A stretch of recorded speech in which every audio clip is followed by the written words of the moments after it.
Apreciados hermanos, explico la palabra del domingo en el que celebramos la fiesta de Santa María, Madre de Dios.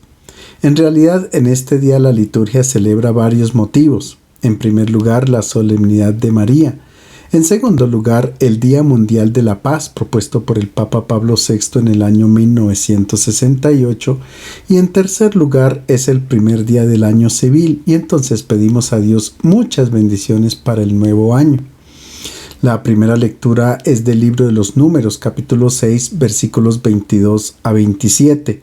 Se trata de la fórmula de bendición de Dios para el pueblo de Israel. Moisés junto con el pueblo de Israel se encuentra frente a la montaña del Sinaí, donde Dios celebró alianza con los israelitas. Allí el Señor da a Moisés las últimas instrucciones antes de continuar el camino hacia la tierra prometida. Una de estas instrucciones es la fórmula de bendición que los hijos de Aarón, es decir, los sacerdotes, deben pronunciar sobre la comunidad. Esta bendición es un don de Dios para el pueblo. De hecho, la palabra bendición, beraká en hebreo, significa comunicar la vida para obtener vigor, fuerza, éxito y felicidad. Ahora bien, esta comunicación de vida es fruto de la generosidad y del amor de Dios y se transmitía por la bendición de los sacerdotes, los padres de familia y el rey. Los sacerdotes, con las manos extendidas sobre la comunidad, pronunciaban la siguiente fórmula sugerida por Dios mismo. El Señor habló a Moisés: di a Aarón y a sus hijos, así bendecirán a los israelitas. El Señor te bendiga y te guarde. El Señor te muestre su rostro radiante y tenga piedad de ti. El Señor te muestre su rostro y te conceda la paz. Así invocarán mi nombre sobre los israelitas y yo los bendeciré. Los términos bendecir y bendiciones aparecen en casi todas las páginas de la Biblia. Desde el principio, en el libro del Génesis, Dios bendice a sus criaturas, los seres vivientes, para que sean fecundos y se multipliquen.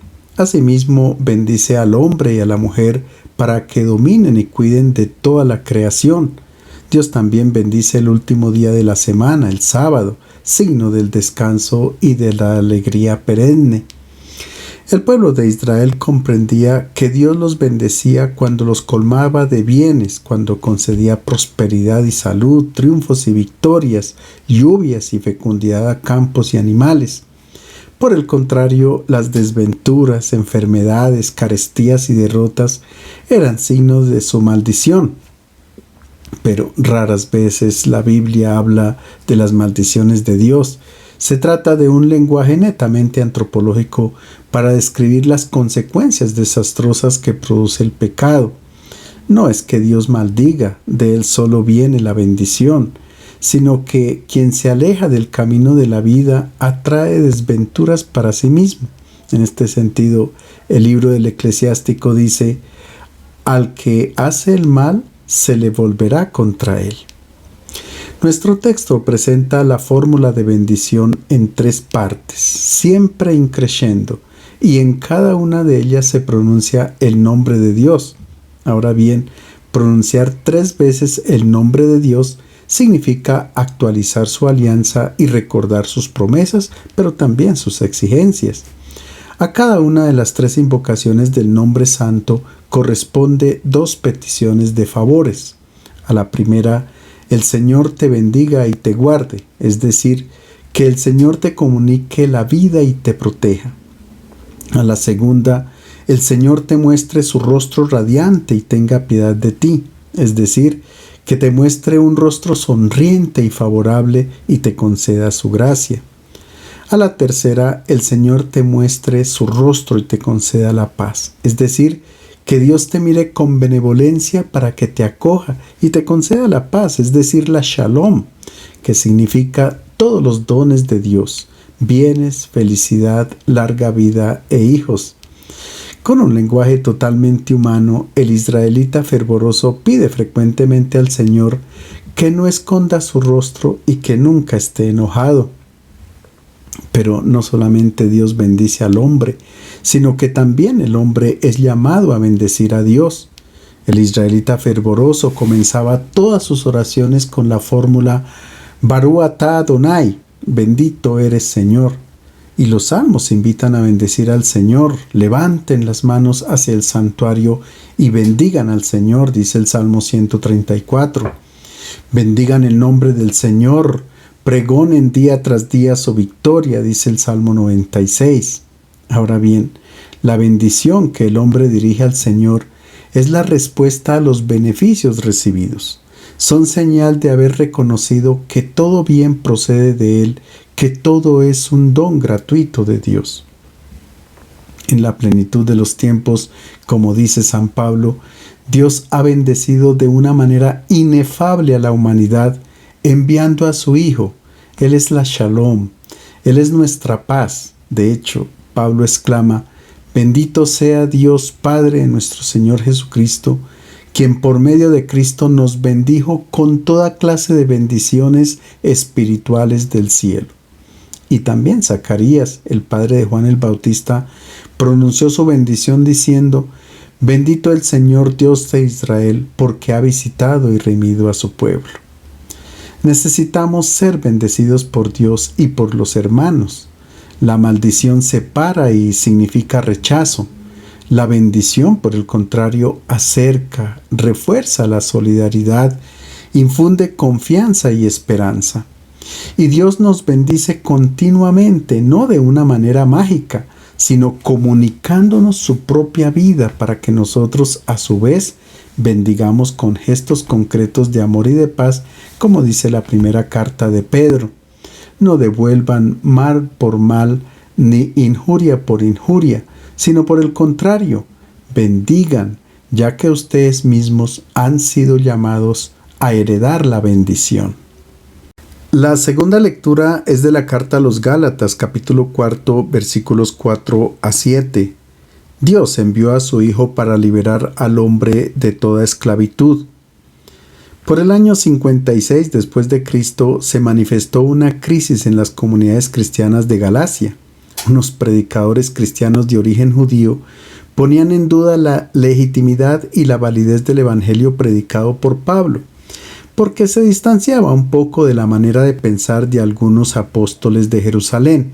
Estos predicadores, llamados judaizantes, afirmaban que la fe en Cristo debía ser completada con el cumplimiento riguroso de la ley de Moisés, incluso practicando el rito de la circuncisión. Pablo, estando en Éfeso, se entera de esta situación y no le preocupa tanto lo que digan o piensen de él, sino el daño que esta predicación judaizante estaba causando a las comunidades cristianas. Para el apóstol era claro que el cristianismo no era una religión formalista y ritual de prácticas exteriores como el judaísmo farisaico de su tiempo, y estaba convencido que la salvación no era una conquista humana, sino un don de Dios.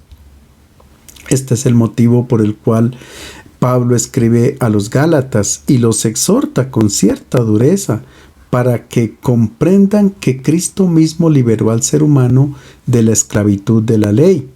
Para el apóstol es inimaginable que muchos cristianos de Galacia, habiendo experimentado la libertad en Cristo cuando abrazaron la fe, ahora quieran volver a la esclavitud de la ley. Cuando se cumplió el plazo, Dios envió a su Hijo, nacido de mujer, nacido bajo la ley, para que rescatase a los que estaban sometidos a la ley y nosotros recibiéramos la condición de hijos. Y como son hijos, Dios infundió en sus corazones el espíritu de su Hijo, que clama a Dios llamándolo Abba, es decir, Padre. De modo que no eres esclavo, sino hijo. Y si eres hijo, eres heredero por voluntad de Dios. La buena noticia que Pablo comunica a los Gálatas es que Dios ha enviado a su Hijo nacido de mujer, es decir, en todo semejante a nosotros menos en el pecado, y que ahora podemos llamar a Dios Abba, Padre, es decir, todos podemos reconocernos como sus hijos y por tanto no esclavos, sino personas totalmente libres. La palabra hijo se aplica tanto a Cristo como a los cristianos. Por la acción de Cristo, los hombres dejan de ser esclavos, es decir, personas que obligatoriamente cumplen reglas y leyes, ritos estériles e inútiles que no potencian el encuentro con Dios, y pasan ahora a relacionarse con el Señor como hijos libres y amados, herederos con Cristo de la vida eterna. Los judíos nunca habían querido llamar a Dios Padre porque los paganos también utilizaban esta palabra para relacionarse con sus dioses. El pagano invocaba a su Dios como Padre porque era consciente de haber recibido de sus manos el don de la existencia. En cambio, el cristiano se siente hijo de Dios, pero a otro nivel. Sabe que además de la existencia, ha recibido el Espíritu del Padre, su misma vida divina. Es que la benevolencia de Dios no hace distinción alguna entre los hombres. Todos son sus hijos. Como dice el Evangelio de Mateo, amen a sus enemigos, oren por sus perseguidores. Así serán hijos de su Padre del cielo, que hace salir su sol sobre malos y buenos, y hace llover sobre justos e injustos. Llamar a Dios Padre expresa una relación con Él muy próxima, íntima, implica confianza absoluta, entrega total, amor sin límites. Este es el tipo de relación que los cristianos identificados con Cristo están invitados a establecer con Dios. El Padre Nuestro es la oración que dirigimos a Dios donde todos nos reconocemos hijos y hermanos. Y esta es la razón por la que en los primeros siglos del cristianismo el Padre Nuestro no se entregaba inmediatamente a los que comenzaban su preparación para el bautismo, sino apenas unos días antes del rito de la recepción del sacramento, es decir, solo cuando los catecúmenos estaban ya en grado de comprender plenamente su significado. Nuestro texto está ligado al tema de la fiesta de la paz, porque quien ha recibido el Espíritu y llama a Dios Abba Padre, no puede dejar de sentirse hermano de todas las personas y convertirse en un constructor de paz. El Evangelio es de San Lucas, capítulo 2, versículos 16 a 21. Los pastores van a encontrar al niño de Belén. Dentro de la narración del Evangelio de Lucas, nuestro texto es la continuación del relato del nacimiento de Jesús que hemos escuchado en la misa de medianoche de Navidad. Siguiendo el anuncio recibido del cielo, los pastores se dirigen a Belén y veamos a quienes se encuentran. Los pastores fueron rápidamente y encontraron a María, a José y al niño acostado en el pesebre. Al verlo, les contaron lo que les habían dicho del niño, y todos los que lo oyeron se asombraban de lo que contaban los pastores. Pero María conservaba y meditaba todo en su corazón. Los pastores eran personas despreciadas por los escribas y los fariseos, los consideraban impuros, personas astutas que engañaban y estaban llenos de mentira. Era una clase baja dentro del estrato social en Israel. Por tanto, se consideraban también despreciados por Dios. Era imposible pensar que el Señor los amara, y sin embargo, ellos son los primeros destinatarios del anuncio del nacimiento de Jesús. Cuando los ángeles se alejaron, los pastores se dijeron unos a otros: vayamos a Belén para que veamos lo que se nos ha anunciado. Ellos querían comprobar que era verdad que Dios los amaba y que no los despreciaba como les habían hecho creer las autoridades religiosas de Israel.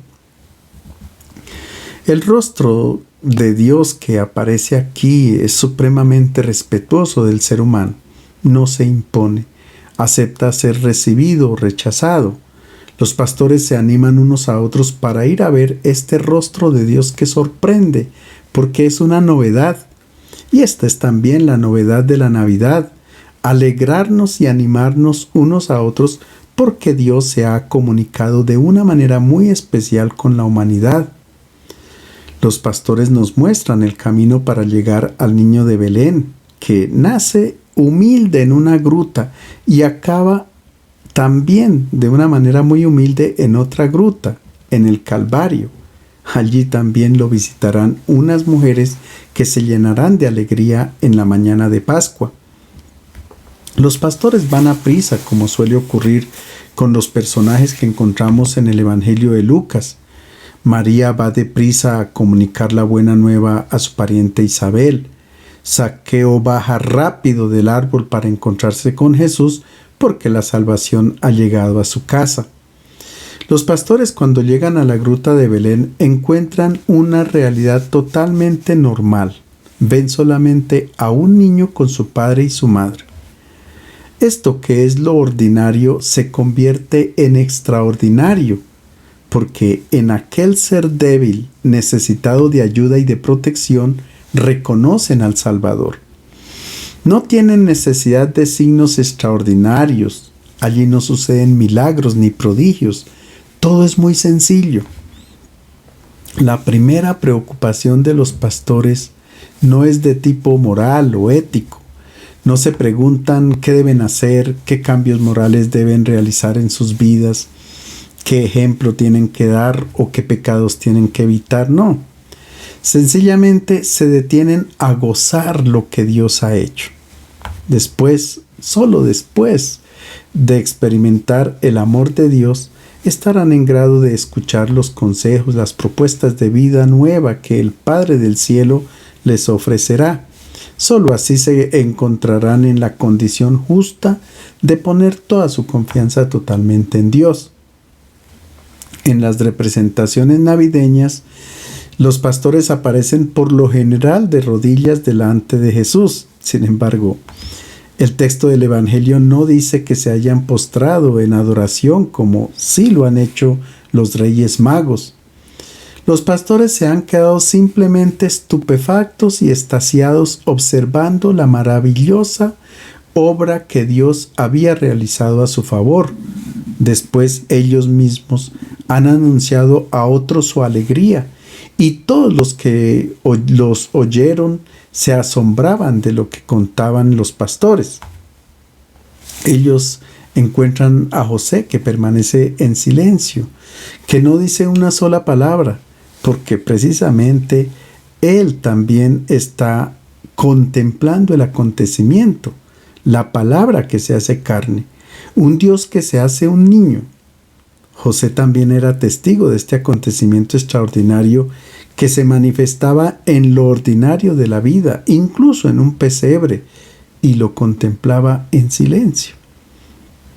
Muy distinto a como los maestros religiosos de aquel tiempo habían concebido al Mesías, que tenía que ser fuerte, valiente y guerrero para poderlos liberar de la opresión de los poderes extranjeros, o como un sumo sacerdote extraordinario que renovaría el culto del templo de Jerusalén. No.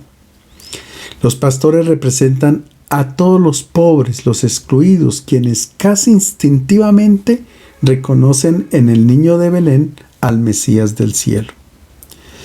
En los primeros capítulos de su Evangelio, Lucas hace notar frecuentemente el estupor y la alegría incontenible de las personas que se sienten envueltas en el proyecto de Dios.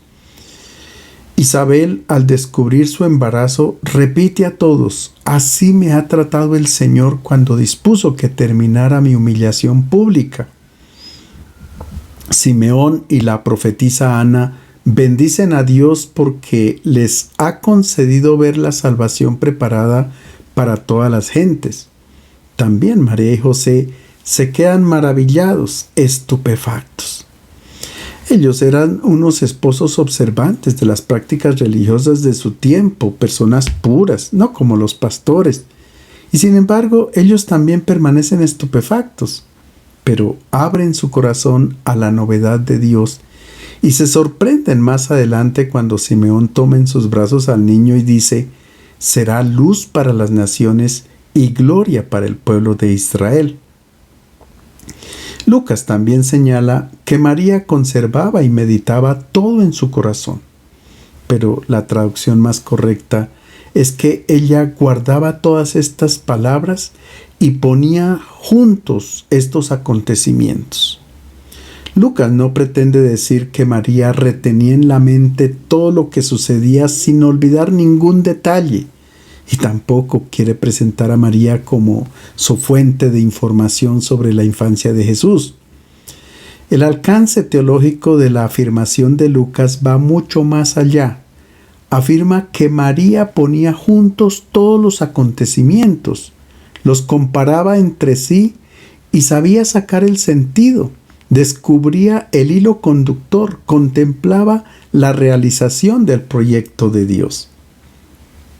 En otras palabras, María, que tendría unos 13 o 14 años de edad, no era una joven superficial, no se exaltaba cuando las cosas iban bien, ni se abatía frente a las dificultades.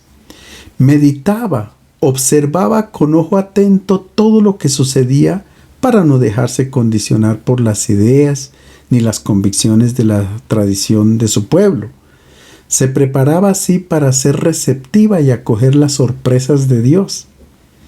A veces una cierta devoción ha presentado a María demasiado lejos de nuestro mundo y de nuestra condición humana, de nuestras angustias, de nuestras dudas e incertezas, de nuestras dificultades a la hora de creer.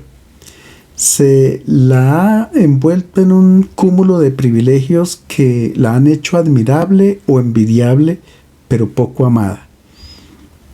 Lucas nos ofrece la imagen justa y la presenta como nuestra hermana que ha realizado un camino de fe no muy distinto del nuestro. María no entiende todo desde el principio. Se admira de lo que dice Simeón del niño, como se quedaban admirados los apóstoles y todo el pueblo ante las obras de Dios. No comprenderá muy bien las palabras de su hijo cuando lo encuentran en el templo. Debo estar en los asuntos de mi Padre. Al igual que el grupo de los discípulos que, como dice Lucas, casi no entienden. Las cosas les resultan oscuras y no comprenden lo que decía el Maestro. Pero cuando María no entiende algo, lo observa, escucha, medita, reflexiona, y después de la Pascua, no antes, entenderá todo, percibirá claramente el sentido de todo lo acontecido. De hecho, que Lucas la presenta de nuevo por última vez al comienzo de los Hechos de los Apóstoles, en el lugar que le corresponde, es decir, en medio de la comunidad de los creyentes, como dice el texto, todos ellos con algunas mujeres, la madre de Jesús y sus parientes, permanecían íntimamente unidos en la oración. Así María es realmente la bienaventurada, porque ha creído. Y ahora veamos cómo termina nuestro relato. Los pastores se volvieron glorificando y alabando a Dios por todo lo que habían oído y visto, tal como se lo habían anunciado.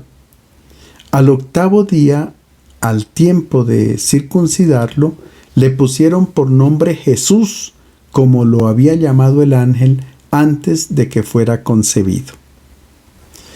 Con el rito de la circuncisión, Jesús entra oficialmente a formar parte del pueblo de Israel, pero obviamente que esta no es la razón principal por la que Lucas recuerde el acontecimiento.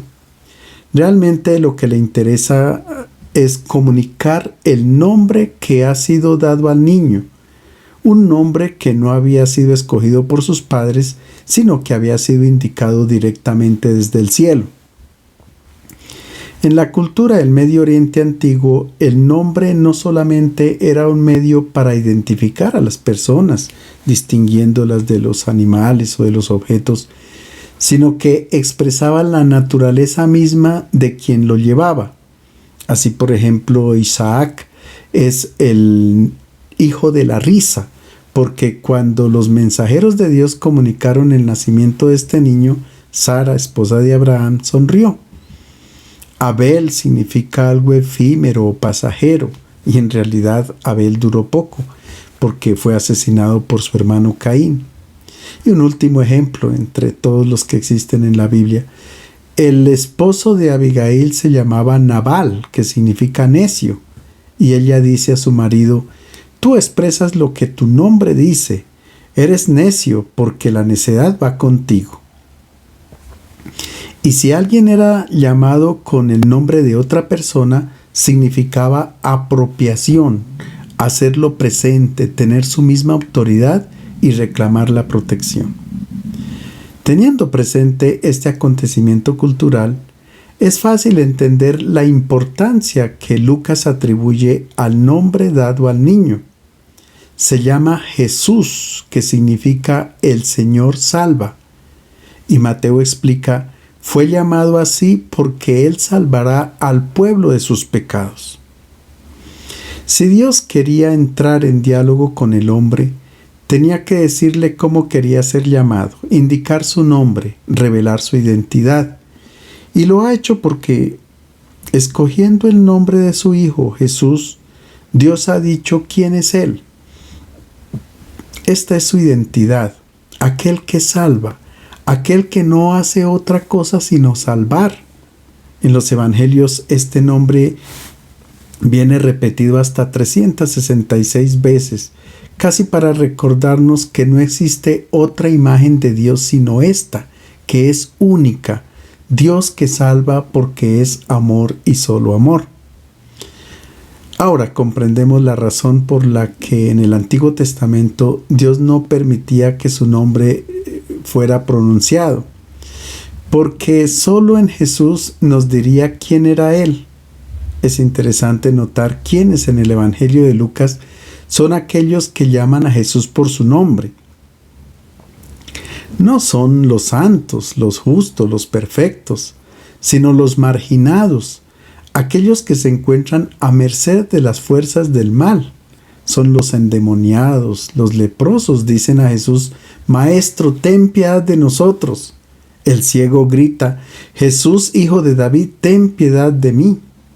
Y el criminal que muere en la cruz junto a él dice: Jesús, cuando llegues a tu reino, acuérdate de mí. En el libro de los Hechos de los Apóstoles, Pedro confesará ante los jefes religiosos de su pueblo: en realidad ningún otro nombre bajo el cielo ha sido dado a los hombres por el que puedan ser salvados. Les deseo un feliz domingo y un año nuevo lleno de bendiciones.